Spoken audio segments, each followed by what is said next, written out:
I didn't originally want to attend an HBCU. I did want to attend Xavier University. It's a family tradition. Both the pharmacists in my family attended Xavier. I was so excited. And then I got to my senior year and we got the bill that even with the scholarship, it would be very expensive. 1, 2, 3, 4.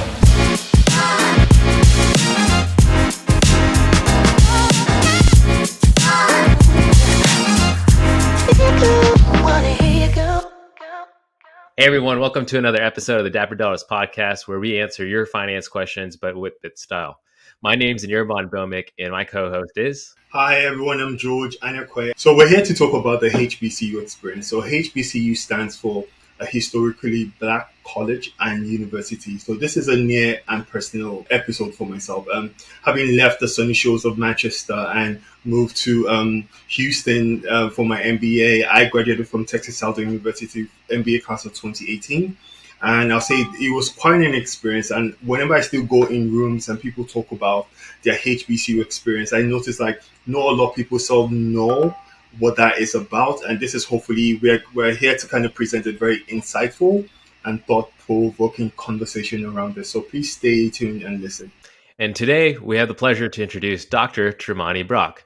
She's a recent graduate of Texas Southern University College of Pharmacy and Health Sciences.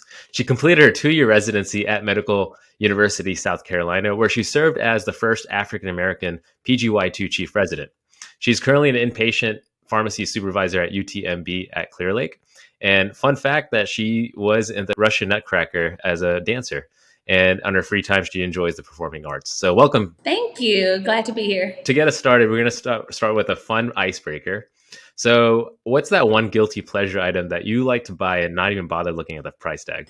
Ooh, food. I will go to a restaurant and I will order everything that my little heart desires, and I will eat myself crazy after a long day and not even look at the price tag. I will just deal with the bill when it comes. I'm a foodie. I'm from Louisiana, and I must say I think we have the best food. So I'm a foodie. I'm a sucker for a really nice restaurant. So after a long day, I will go and sit down and I will want to taste everything under the sun. So I'm definitely that would definitely be my guilty pleasure. Awesome. Well, thank you so much for joining us here. So I guess I'll kick off. So I know we both went to TSU, so go tie, I guess. And I want to sort of ask you, so what inspired you to want to attend a HBCU? So I know most people I sort of have conversations with is more like a legacy experience. Maybe they have like a parent who went to a HBCU. So can you kind of share what inspired you? Yeah, so we actually grew up in Louisiana. I am a native of Baton Rouge, Louisiana. My dad moved us here in 2013. So I actually moved to Texas a year and a half before I graduated high school. And for me, I didn't originally want to attend an HBCU. I did want to attend Xavier University.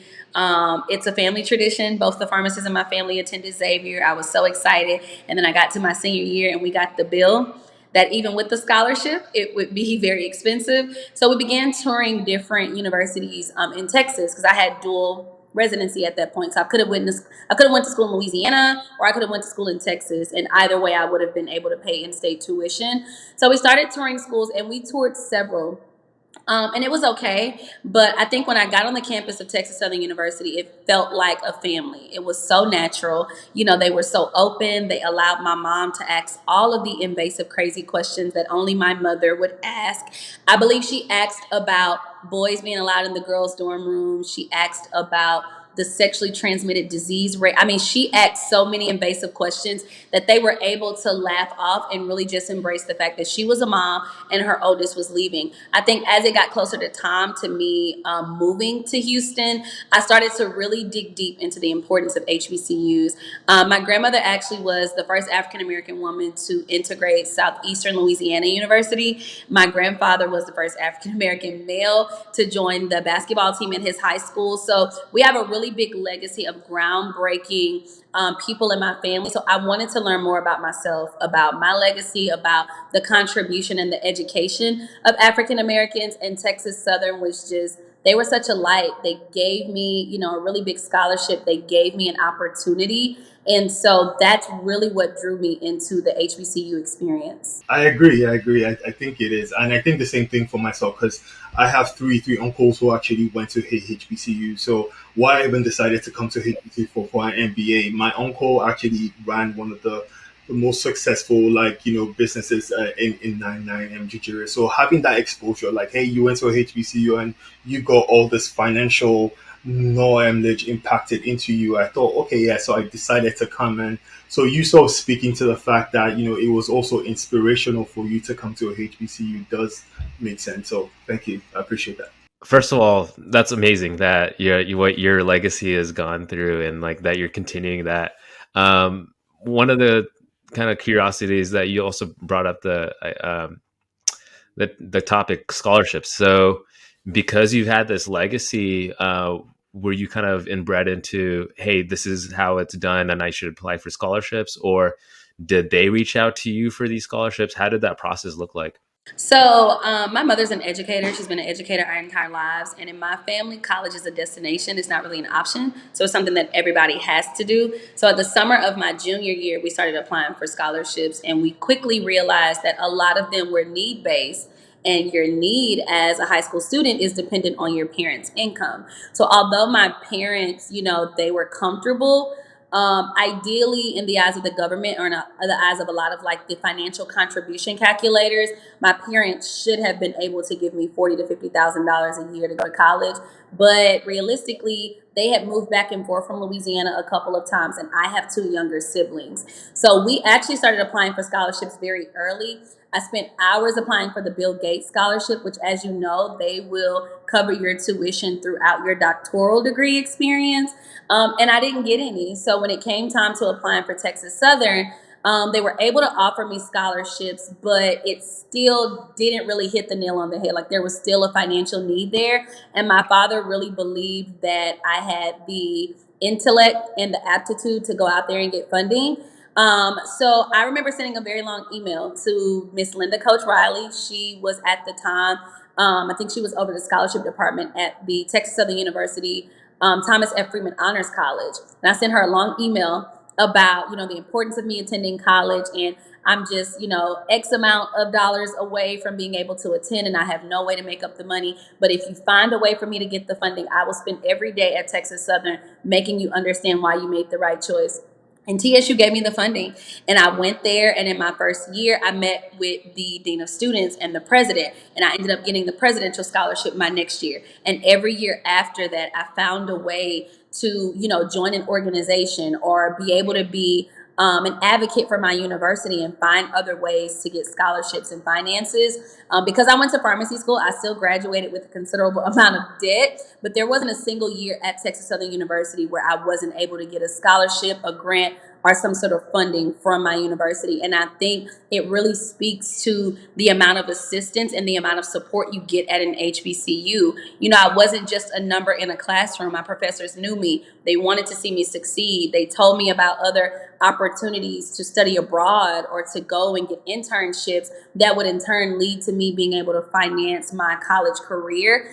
So I knew about scholarships. I knew how to get out there and get them, but my university played a really major role in making sure that I had the proper funding to not only get from year to year, but to get to graduation. I mean, I think that's just a great lesson for all the listeners that, like I was happy that you were really transparent about mentioning about the Bill Gates scholarship. It's like, hey, I didn't get it, but like looking at your background, it's very impressive, and you would think like almost anybody with your background would like easily get it, but you'd still like persevered and like pushed hard, and then also found your other opportunities where you can cover other expenses to subsidize your schooling. So I think that just shows it to like for all listeners, like just keep pushing hard and hard until you can get that result that you've been always achieving for. Yeah, I agree, and I think also for some, because like she said, she wanted it and she went for it. I think a few people don't actually have that drive, but I feel there's so many resources where that you can actually go and do research on and ask questions about, and you get to find like ways where you can apply, and like information that you thought you never knew wasn't there, but there's actually there. Because I agree, I graduated with an MBA with zero debt, and that really helped because I was really involved in getting access to information on like scholarships, on grants and stuff like that. So that helps. I agree. Awesome.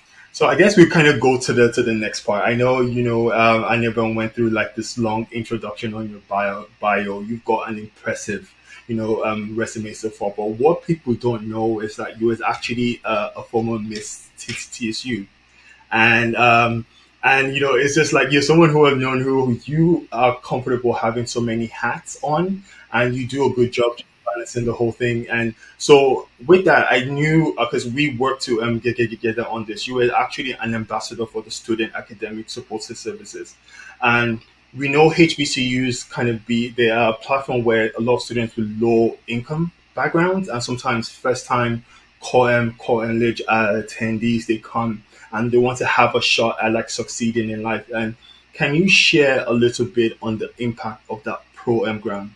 Yeah, so I come from a very highly educated family. I mean, my my grandmother, my maternal grandmother, was able to go to college. All of her siblings went to college. All her kids went to college. My father's parents actually stopped formal education in the sixth grade. They were raised in Mississippi at a really, really tough time for African Americans. And so they still instilled in all of their kids and all their kids and all their great grandkids, like, you got to go to school, you got to get an education.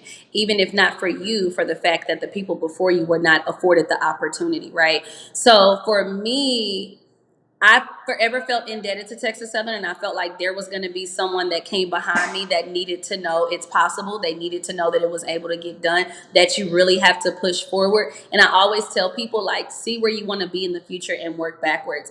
So when I got to TSU, I had a whole lot of complaints. There was a lot of things I didn't like, a lot of things I wanted to change, a lot of things I was like, no, it should be this way. And I remember Dr. William Saunders, he was the dean of students at the time. I remember him. I went into his office and he was like, you got a lot to say, but I think that you possibly have a really good way to work through it. So let me get you involved. So as a sophomore on campus, I served on the Board of Regents, and it really allowed me to see how universities work, how funding works, how, the state decides what funding looks like at these universities. So for me, being a part of the Student Academic Success Center and being able to work alongside you and so many other, empowering individuals allow me to have direct connections to students, to know what the issues were, to know what the day-to-day looked like for them, to know what problems they were going home with. I may be able to afford school, but I don't have food every day. I may be able to go to school, but I'm a first generation college student. No one taught me time management. No one taught me money management. No one told me that you were going to hand me a $20,000 check as an 18-year-old college freshman. And I know my mom at home really needs this money to take care of my siblings, or I really want a car. I like the look of the red Charger and the Challenger. And so a lot of those on the ground things that I learned from being involved, being Miss Texas Southern, allowed me to utilize those positions to go to administration and say, no, we need a program that's going to hold their hand their first freshman year. We need a program that's going to allow them to pick a degree plan that's going to be fruitful and forthcoming once they graduate. We need mentors. We need people to have open discussions with them. A lot of kids come into college and life doesn't stop. So you're still dealing with family death. You're still dealing with childhood trauma. You're dealing a lot of issues that happen on college campuses cause lifelong trauma. I worked with the police department on sexual assault and ways to prevent that, and rape prevention and human trafficking. I got to work with all of these departments because I would meet a student and that was their story. I would be in the elevator with someone and that was their story. Or, I would be at a recruitment event and I would have a parent come up to me and tell me, her child grew up in Chicago on the South Side, and Texas Southern saved her child's life because she had already, lost a child to gun violence. So a lot of the positions that I took very personally. A lot of times my classmates didn't understand it. My professors did, though. They knew that I was on a mission. So sometimes I had to FaceTime into class. Sometimes I knew that I was going to go to class from 8 to 5, but I had to do a recruitment event from 6 to 8. And then I knew from 8 to 10 I had to go to the library to study. So I knew when I woke up at 6 a.m. that it was going to be a long day, but it was worth it for me because a lot of those students I was able to meet and connect with, they were able to learn so much from my position, and I learned so much from them, to where those programs are pivotal at HBCUs because you have a lot of students coming in that are underprivileged or underfunded or first generation, and they need those programs to know how to be a college student and how to be an adult. So a lot of people would say like, oh my goodness, how do you do it all? Like, I'm a woman of faith, so I pray every day and I have a huge support system. I mean, my family is absolutely phenomenal in the way that they show up to support me. They fed me a lot of days. You know, they would come and see me and they understood like she's physically here for Thanksgiving, but we know that she's working on her next big project, or she just needs to sleep because she has to get up and study. And so I think coming from the background I come from and being able to connect with people personally allowed me to leverage those positions in a way that would be beneficial for others. Wow, that is awesome. And I mean, I'll say I used to see her like have her Miss TSU sash, and 8 a.m. she's like having speeches in front of like hundreds of students and stuff. So it was really impressive. So I guess you said you had to bring that idea, like sell that idea. Do you feel it's something that can be rolled out on a national scale in terms of just the impact that had? Because I was part of it, so I saw the impact, which is awesome. So do you think that's something that can be rolled out to a national stage? Because we talk about the wealth gap, and I feel it's teaching skill sets from an early age. Like you start to kind of understand things, and so do you mind sharing a perspective on that too as well? Yeah, so I think the wealth gap is a really huge conversation. And I'm glad that we're actually beginning to have it in a more equitable manner because I think a lot of times people think it's a decision. And I believe before I went to an HBCU, I thought it was a decision. Like I knew when I was a little girl, I wanted to be rich. Right? Like I wanted to be rich. I wanted to walk in a store and I want all four purses and all six colors, right? And to me, I thought that that's what wealth was. Like I thought that it was having the monetary needs to ensure that your kids, your husband, everyone is taken care of. It wasn't until I got to college I realized like life sometimes determines things for you. Like sometimes you don't get to decide what your upbringing is. You don't get to decide when you don't get that scholarship, and you have the intellect and the will to get through school, but you just absolutely can't afford it. So it pigeonholes you into only being able to do certain types of jobs. It wasn't until the last 5 years I've seen a boom in entrepreneurship of Black and brown people. I think the resources are now there for us to be able to play big ball. We're able to sit at the table and really learn more things. So I think when we talk about the wealth gap, I think it does need to be on a national level, but I think we need to start having honest conversations. One thing I always say, universities will always brand new degree programs, but we got to look at the return on investment. Like we have to start to look at, we may have a recording industry management degree. We may have a degree in interior design, but are we partnering that with an MBA? Are we now creating a 5-year program where you have, a foundation in business? You just decided that you were going to do a focus or a minor in art. You're going to do a minor, in public speaking or a minor in theater, because ideally, realistically, when you get out of college, student loans are knocking on your door. So you want to be able to walk away with not just the moment of having a degree, but how can I now translate this into a steady income and translate that steady income into wealth? Because that's another big thing I'm learning now. I'm a full-time pharmacist.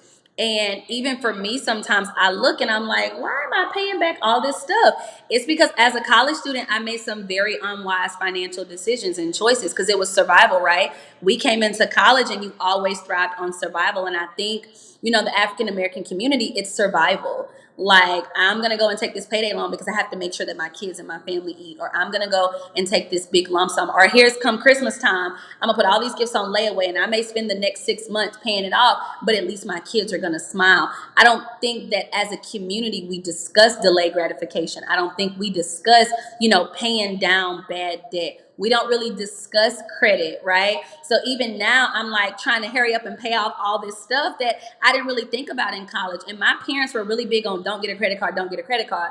Me being a 17-year-old college student, I'm like, I like Macy's, I like Kohl's, I like Victoria's Secret. And I know I have this student job, so I'm going to be able to pay these minimum payments. And then that one semester where you're not able to work, you don't really think about it. So I think when we talk about the wealth gap, I think those are conversations that you need to have like kind of in middle school. Like once kids start learning the value of a dollar, you really kind of have to start discussing how the economy works, how debt works, how credit works. College, great, it's a wonderful thing. But sometimes community colleges are looked down upon But if I can go to community college for 2 years and I can do the same prerequisites for a third of the cost and possibly get it fully paid, we need to start funneling some students to that route, because then you're coming into the big universities and now you can afford it. Now you've had 2 years to be at a junior college or a community college, and sometimes the maturity isn't there for kids to go straight from high school to college. So they go straight from high school to college and they flunk out in a year because we're praising the fact that they got accepted into this great university, when sometimes we know that they need that in between of the community college, which would also help them to start to build wealth, right? Now your classes are set up around your work schedule. So now you can work while you're in school, so you don't need to take out as much debt. So I think it's definitely something that can be rolled out nationally. I think nationally the focus needs to change from college admissions to how are we making sure this is an equitable decision? How are we making sure that we're going to college and providing degrees with a return on investment, to where when you graduate, you can translate it into whatever you want. Like, pharmacy is not my first love. Pharmacy is not my passion. I knew pharmacy was going to pay the bills and was going to allow me to live comfortably, to fuel my passion and do my hobbies. And I had the work ethic. So I knew if I had to work a 9 to 5 for 5 years, I'm going to work that 9 to 5, but I'm coming home. And from 5 to 9, I'm working on whatever my next passion is. And so I think changing the conversation and really changing the focus and really just starting to improve upon the way we communicate that to the younger generation, I think that's really how we start to solve the issues of the wealth gap. Hey, I mean, I can see why you want Miss TSU, because like you're speaking like a Miss. That's like a perfect answer. I mean, just very inspirational for not only like to our listeners, but like the broader community. Um, you know, you mentioned about that program that you've done back in TSU. How are you kind of applying some sort of something similar right now at your current job? So I'm working on it. I think that I got to a point in residency where I was tired. And I have never, like, I hadn't been tired in so long because I got so used to like running full speed ahead. So in this season, I spent the last 6 months like sitting down, just in prayer, just in reflection, figuring out like, what is my next step and what does it look like? Because there's several things I'm passionate about, but how can I now turn that passion into fueling some sort of income? So I spent a lot of time, my little sister started a dance program at her school. And so I spent a lot of time mentoring those young girls. They're fifth graders. So I spent a lot of time with them, talking them through, really trying to understand where the need is. I do a lot of giving back to Beaumont ISD. My mother works for Beaumont ISD. So a lot of times the kids will come in and like during Christmas time or when it's time for the carnival and the fair, they don't really have the funds to participate. I'm also an adjunct professor in the College of Pharmacy. So I teach a class that prepares them for postgraduate opportunities. We look at CVs, we look at letters of intent, we talk about the real world, we talk about challenges for HBCU graduates, we talk about the pharmacy career spectrum and what it looks like 5 to 10 years from now, and why you still have to go out and find some other sort of certifications just to really be able to break even. So in this season, I've kind of sat down. I am working on something for next year. I'm trying to start a nonprofit to get to those kids in middle school, get to them in high school, and really talk about college. You don't want to do college? Okay, what do we want to do? What are you passionate about? What can you get certifications for? A lot of trade jobs are paying 6 figures now because we've somehow, as a society, tilted the conversation to college, and we've glorified, the degree, the 4-year college, the walking across the stage, when a lot of those kids walk across the stage into hundreds of thousands of dollars of debt. So just out of curiosity, like after you going through the whole pharmacy program, also residency, and you said there's a lot of debt accumulated. So what has the ROI kind of look like after obtaining your doctorate in pharmacy and getting that job post-graduate training? Yeah, so I will say I came out of pharmacy school highly qualified. A lot of the positions and leadership roles I took at Texas Southern, they were outside of the College of Pharmacy, but they were translational skills. Like, I was student regent, so I got used to budgeting and talking to about those hard conversations and being the only female in the room. As Miss TSU, I got used to recruitment, so I could talk. It was very easy for me, to go into a room and convince people of things and and get things done. So when I graduated, I did match on the first round to residency. I did a 2-year admin residency where my first year was highly clinical and my second year was focused on administration. And I did not have to worry about a job. So the return on investment has been very impactful for me, but it wasn't because I went to college. It was because I maximized my time when I was in school. I don't think it was because I went to pharmacy school or it was because I did residency. It was the things I did while I was there, the connections I made, the people I worked with, the situations I was put in, the projects I worked on, the connections that I was able to then translate into leadership skills and knowledge.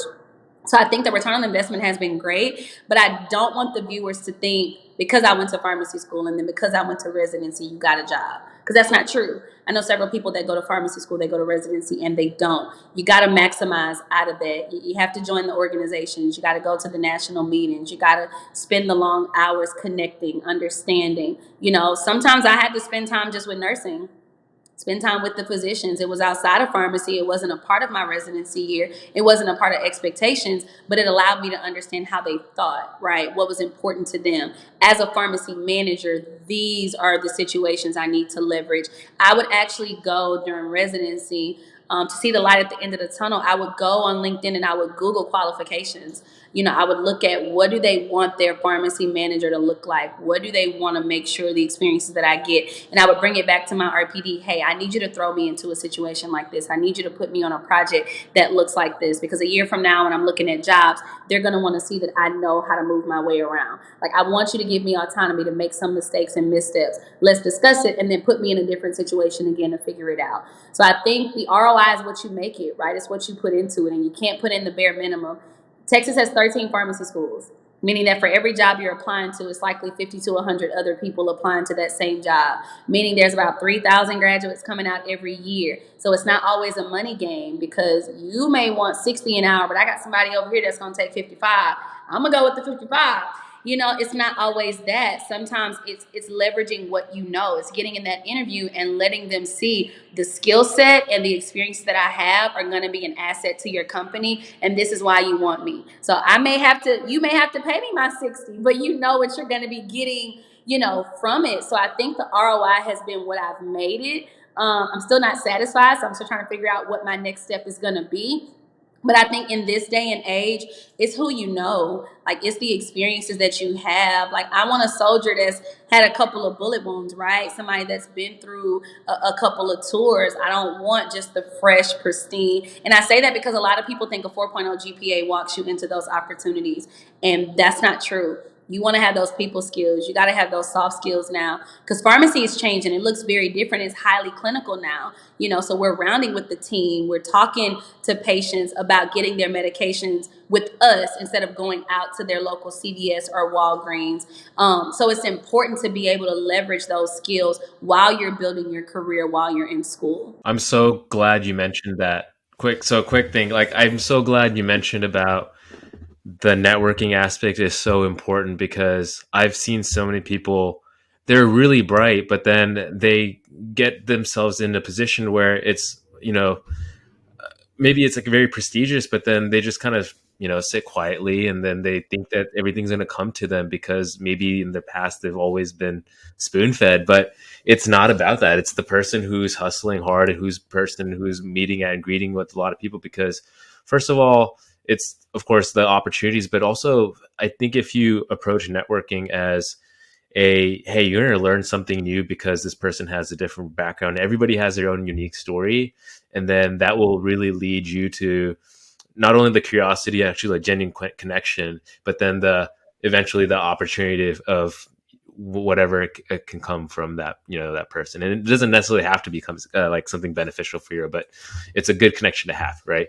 And that will open up the door. I definitely tell students that I was not the 4.0. I wasn't the 3.8. I wasn't the 3.5.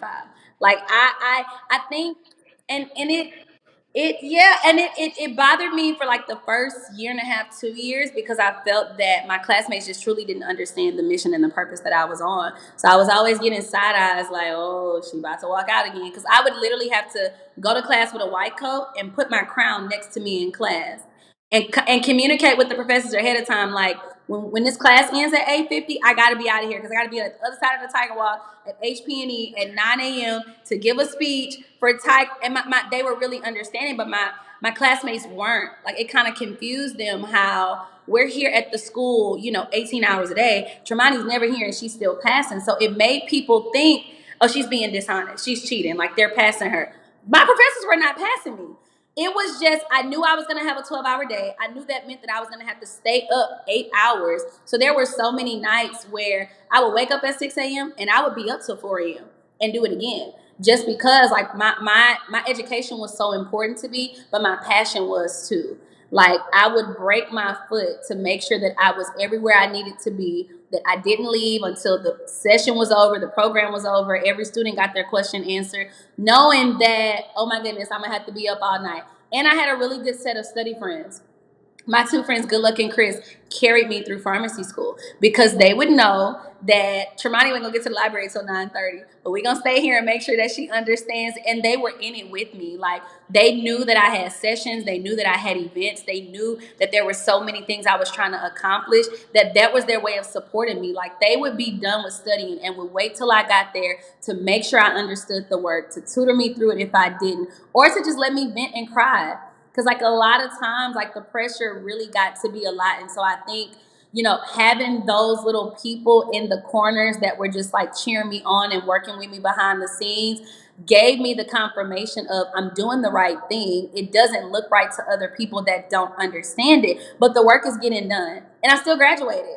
Right? Like, I was still graduated. I was one of 5 students to match for residency. I still was able to walk into a job. And I just had to be understanding of the fact that not everyone is going to understand the way that you do it. But when you're fueling your passion and you know you're on a mission, you got to keep going because it's not really for everybody else to understand. I agree, and like I tell a lot of mentees who reach out to me. I say, hey, your GPA in truth is just table stakes. I mean, it's expected. You are a student, so a lot of people focus on I have to have that 4.0, but in truth, it's just you need to start to build those critical skills, the soft skills that I mean, you can maybe pull out an Excel report, but how do you communicate? How do you lead with influence? Like things like you have to actually start to focus and skill up on.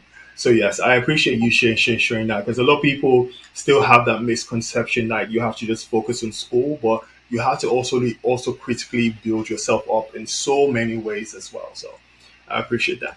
I guess this all goes into our next question because I appreciate you really being candid with your experience. But again, I think that's why we reached out. And one thing I wanted to ask was, so what would you share in terms of what would you tell students who are looking to, hey, say, who are thinking, I want to be part of, I want to go to a HBCU, I want to experience that.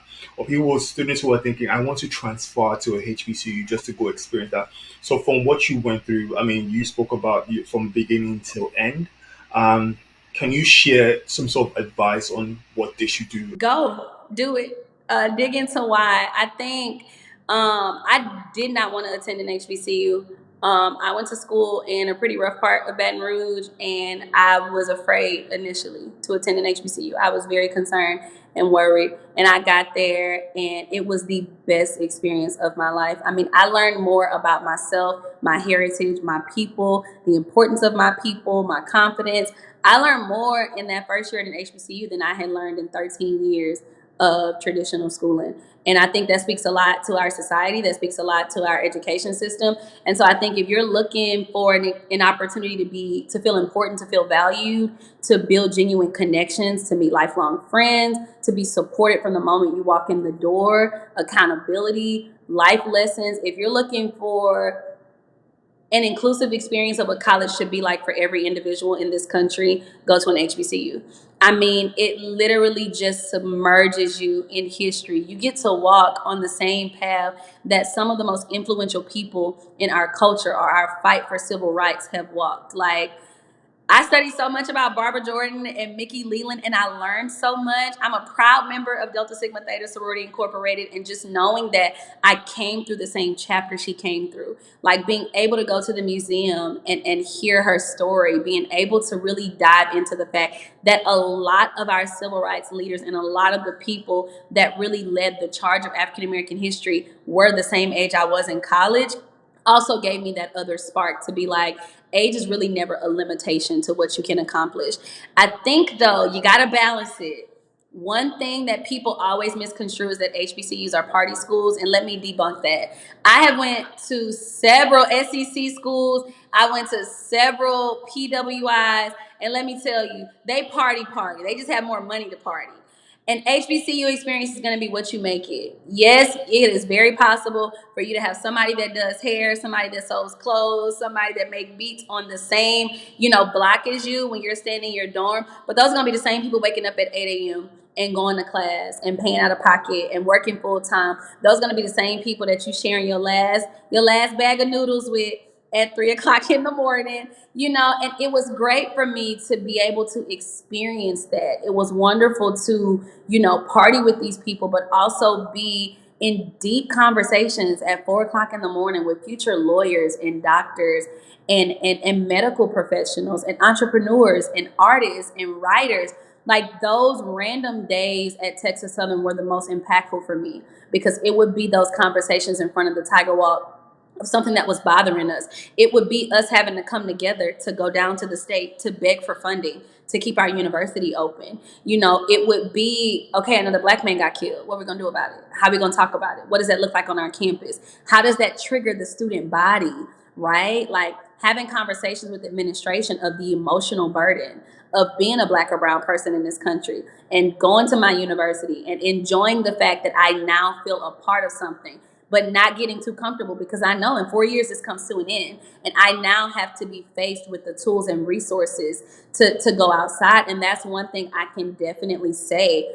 I took an African American Studies class for the first time in my life, and Dr. Michonne Benson taught me how to utilize my HBCU experience as fuel and as a resource to call out inequities, to make sure that when I walk into the room, I didn't get the job because I was the brown face and you met a quota. I got the job because of my experience and what I'm able to do and what I can leverage.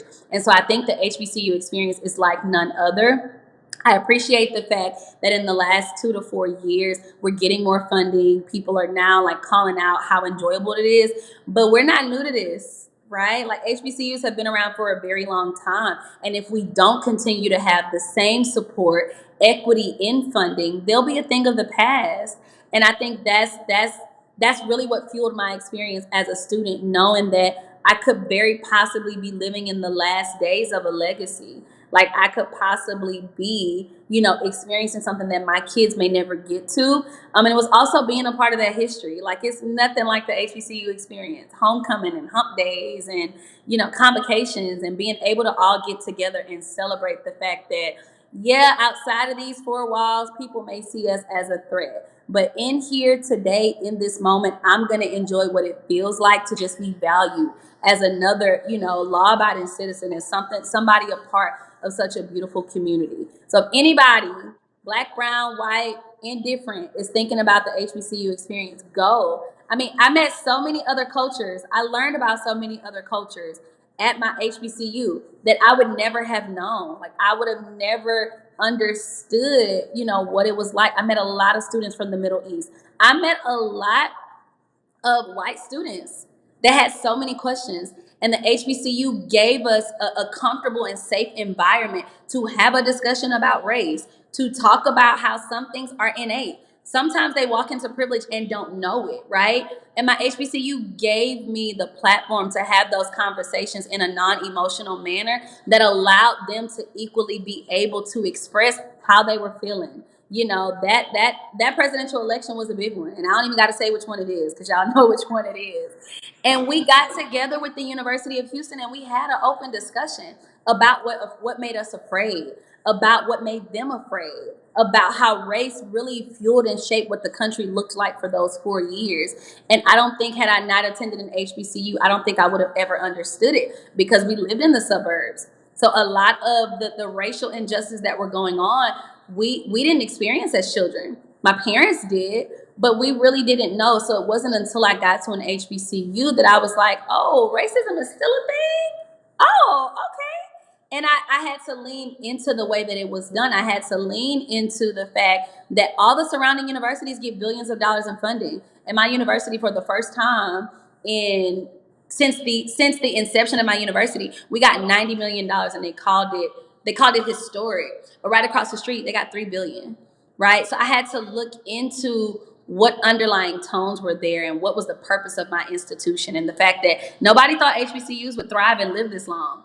HBCUs were just a containment environment at the time to appease the culture. Now look at us, we're making historic moves in graduation rates, and, creating gymnastics teams. And we have an aviation school at my university where we put students in the air. We just bought another airplane.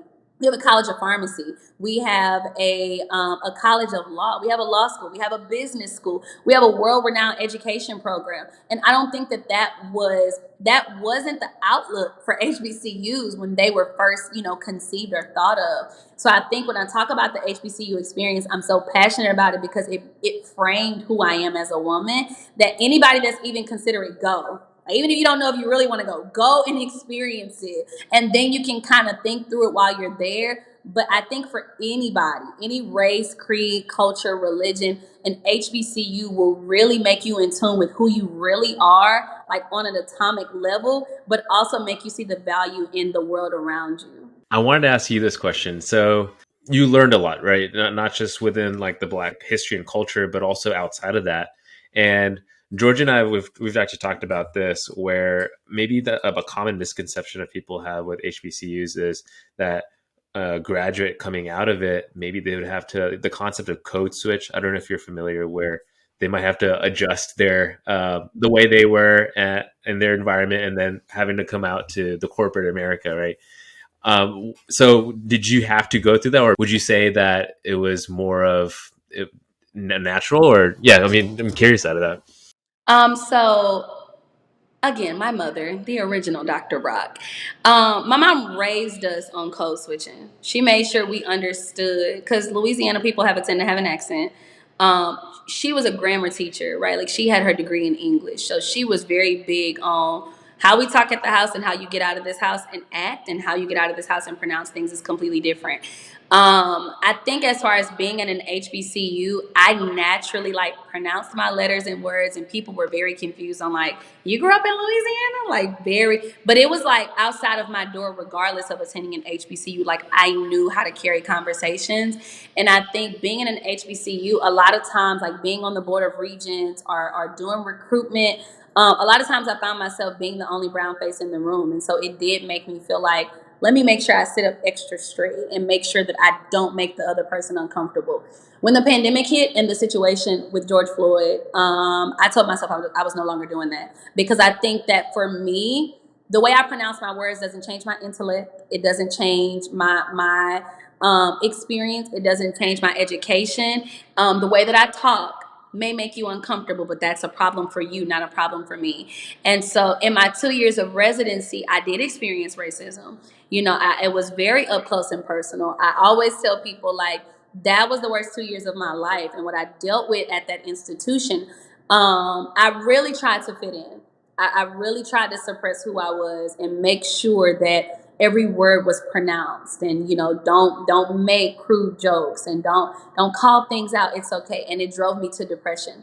And I think once the presidential election came around, I told myself, I think it was November of that year, that I was never going to allow myself to get to that point again, because the purpose of who I am is built in every part of who I am.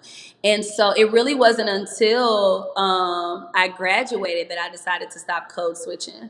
That I decided to call things out in the meetings, that I decided that if I'm going to do this presentation, I'm going to present it professionally, but what I say is going to be how I say it. And if you don't understand, you can ask for clarification, but you're going to be the one uncomfortable in this room. It's not going to be me. And that was a really big decision, because if you look at what's deemed to be professional and what's deemed to be appropriate, typically it does not include Black culture. It doesn't include braids. It doesn't include changing your hair. It doesn't include the long, it doesn't include a lot of those things. And even the definition of professionalism, if you dig into the history of why that was created and what that was, it was just another barrier. So for me, I spent a very long time code switching, whether it was as Miss TSU, whether it was as a part of my, sorority, presenting as a pharmacy student. But even now as a professor, like I talk the way that I talk. Even now as a pharmacy supervisor, and I think it makes me more relatable to the people that look up to me or to the people that report to me. I naturally pronounce my words and I naturally pronounce my grammar. I naturally have a relaxed conversation, when I'm at home or when I'm with my family. But code switching is a whole different burden that typically it's the brown community having to bear. Like typically we're the ones worried about code switching. They're going to say whatever they want to say. I don't mean they as white people. I mean they as whoever's uncomfortable with the way that you carry yourself. They're going to say it the way it comes out of their mouths. They're going to say whatever they're going to make whatever joke they want to make. When they make their jokes, everybody laughing. It's funny. And then I started realizing when I made my jokes, it wasn't funny. Like, you didn't think that was funny, even though it was accurate? Because my jokes were rooted in truth, right? We were rooted in, if we're going to talk about this and we're going to play about it, we're going to have a real conversation about what's going on. I dug deep in residency into the word ghetto because everything that was an inconvenience was ghetto. It was very ghetto. And my roommate had to live in this ghetto neighborhood. And she was around this ghetto. And I was like, explain to me what's ghetto. Is it ghetto because there's a lot of people that look like me, or is it ghetto because it's inconvenient? Because when you look into the history of that word and how that word is used, different environments you say that word in, it's going to sting me a little different. And mind you, I moved to Charleston, South Carolina a month and a half after the George Floyd situation. So tensions were through the roof. So it became a mission of mine to call it out when I saw it and to be true to myself, because it is very hard to code switch. Like you get used to it after a while, but when you think about the burden, like every decision I made while I was there really made me overthink. What does my hair look like? What am I wearing today? What music am I going to listen to? I had one of the residents walk up to me one time in the office. We're going to play Dixie Chicks. We know that they're kind of racist, but we want to make sure that you're good. And I'm like, oh, okay, yeah, turn it on. Knowing that if I was to play Anita Baker, or if I was to play Aretha Franklin, or if I was to play, the music that I like to listen to, knowing it would make the entire office just like very uncomfortable. But I'm like, okay, let's do it. Because I want you to know that when it's time to pass the auxiliary cord, we're going to play some Isley Brothers, and I want us to have the same energy, because when I think about it, I think the sense of pride in our people is rooted in resilience, right? It's rooted in being able to accomplish things no matter what. When we talk about pride of other communities, it's rooted in oppression. It's rooted in making sure that other people are underneath and that you're above. And so I think when we talk about code switching, I always convince people be professional, but don't feel like you have to put on a face, because it's going to become a burden that you really don't want to carry continuously. So I personally just don't do it anymore. I like that. I love that response. Yeah, that was awesome. On a fun note, can you share what Traumani is up to these days? I know you had mentioned, like, obviously being involved in so many things, but just get to share on any community efforts, anything on philanthropy that you're actually part of. Yeah, so I am working on my nonprofit called Making It, and it's really more so based around ensuring that young girls really have the proper resources and tools, emotionally, mentally, physically, to be able to go to college and beyond. So what does life look like after high school? I see a lot of the, how do I say, the idols that kids have nowadays. When I was growing up, it was Michelle Obama and Condoleezza Rice and Oprah and all these wonderful people. And now we have other people, which are usually like we kind of glorify hypersexuality, and we glorify, women being half dressed and having to be with someone for financial gain. And I kind of want to make sure that they know that down here in the real world, like that's not always what life looks like, and that there are so many other options. I spend a lot of time with my family now. I'm trying to make up for lost time, just because being in school and being so dedicated, I missed a lot of time. I missed a lot of funerals. I missed a lot of weddings. I missed a lot of holidays. So now I don't miss anything. Like I go to everything. I spend a lot of time with my boyfriend. We travel a lot. You know, we both are really, really trying to build. Like we both have goals and dreams and are able to support each other. But he always, always tells me like, you got to sit down, you got to relax. What do you do for fun? Like, what did you do this week? And I'm learning self-care. Like I never really thought about that because I feel like when you're in it and you're running towards a goal, like you're trying to run towards the goal. So you don't think about like the hits that your mental takes. You don't really think about like the lack of like emotional maturity you have, because like I went to college at 17, I graduated at 23, I went to residency and finished at 25. So there really wasn't time in between there to really understand myself or really understand other people. So I'm really working on that now, like reading a lot. You know, I love my therapist. I go to therapy. I spend time with family. So I really wanted to give myself like a concerted period of relaxation before I hop back out there. I like to sleep. I love to sleep. It's very great. I love Criminal Minds. I love to binge watch TV. But I love to decorate too. So I love like home shopping and decorating and like doing little things like that. So these days I am trying to figure out what my next step is. I'm really honing in on like family and spending time with like the people that I love. But I do know like when I do get back out there, it's going to be wonderful because I will have had like a break, understanding like where I am now, what life looks like outside of college because I have a lot more free time. So really just trying to like find my own way and figure out like what is it that I want to do in this next season of my life. Well, there you have it. I think it just shows that, you know, the way you portray yourself, and I've mentioned this to George even when you were off camera, and then I kept on telling him like, your responses haven't always been like Miss TSU, powerful young Black woman. It's been a awakening piece from this episode. So where can our listeners connect with you or even ask you questions? Yeah, so my Instagram handle is the Dr. DRMAE. So the Dr. May. No underscores or anything because I can't remember all of that. On LinkedIn, they can find me on Traumani Brock. On Facebook, it's also Traumani Brock as well. I have not launched my website yet, but when I do, like those social media handles are the ones that I use. I do not use Twitter. I don't use TikTok. I don't know. I'm just old, I guess. I don't really know how to. But the Dr. May or my legal name, Traumani Brock, on Facebook or LinkedIn, they can find me there. Now, I'll just say, just a quick question. Did you get to keep your own crown as Miss TTSU? I did. So there's 2 crowns. There's one crown that you get the night that you get crowned, and then there's another crown for coronation. They're at my mother's house.